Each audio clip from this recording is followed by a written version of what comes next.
Hi guys! So this episode is going to be about how to breed bettas. Well, first of all, you need a male and a female. And I prefer putting a couple of females and a male to see which one is going to be the most responsive to the male you have. The perfect setup would be just a split tank with a transparent thing in between, like we have here, so they can see each other and court each other. So the male can display their colors and get the female in the mood. Like here we have a male on the left side, and I have another one on this side. That's just because I'm trying to breed multiple couples at the same time. As you can see, this male is courting this female, and on this side, this female really wants the big male. So you need basically a tank. You need to get your water quite warm, 26 to 28 degrees, because the regions where they're from, the rice fields, well, the water is quite warm in those countries. And to get them in the mood, you need warm water. So 26 to 28 degrees Celsius, males and females, and so they can see each other. So the first sign of them wanting to breed would be that the male will build a bubble nest. And once the bubble nest is made, the female will start being responsive. One of the first signs is that females start getting lines across the body.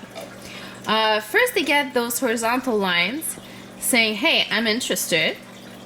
And once they're ready to breed, meaning they're full of eggs, they will get vertical lines, which is the opposite of this.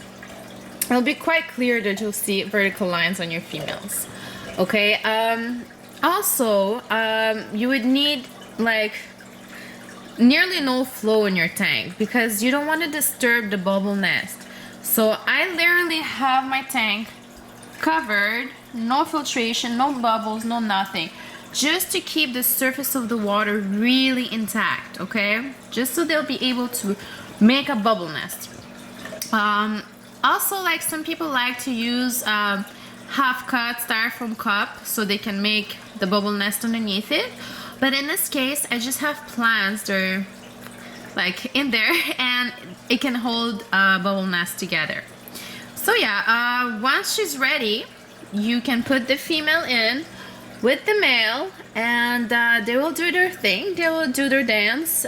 She will release the eggs. He'll go pick them up, put them in a bubble nest, and after like about a day, you can put it back into the other separation away from the male, because it's the male's job to take care of the eggs at that point. Male bettas are really good fathers, actually. They will take care of the nest, they'll take care of the fry, and they'll protect them. You know, from that point on, actually, it really depends why you're breeding your bettas as how long you're going to keep the male in with the fry.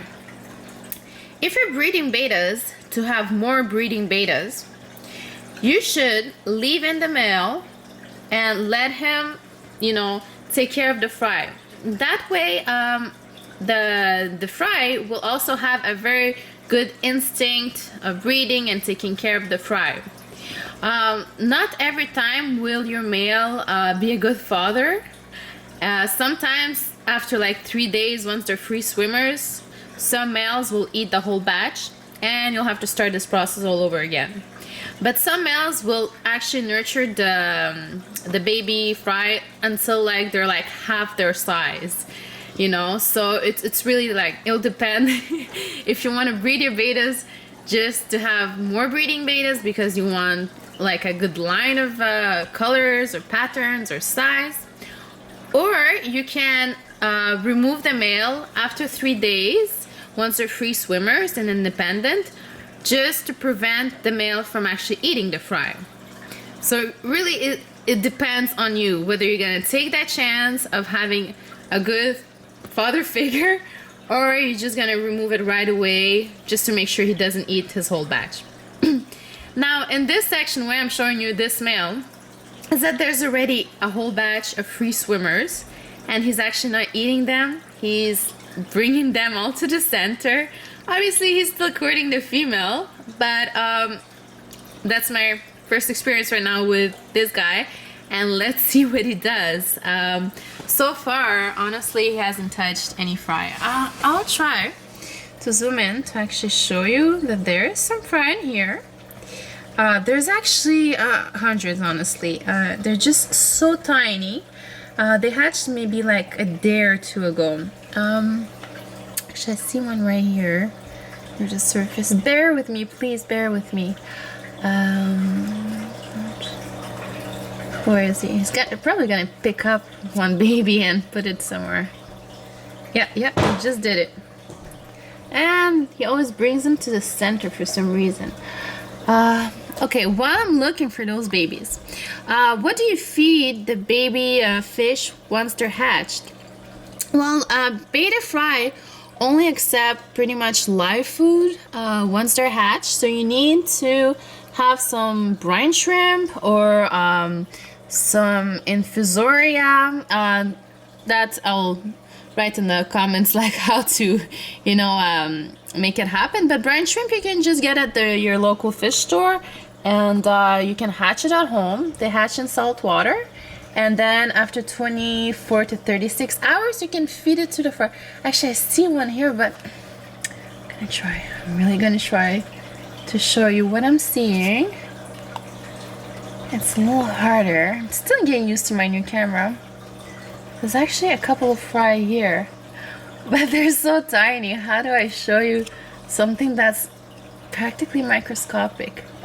Okay, I'm trying to have a good zoom on it. I hope you can see these little guys there. Do you see them? These little eyes. So yeah, you feed them brine shrimp for about 2 weeks.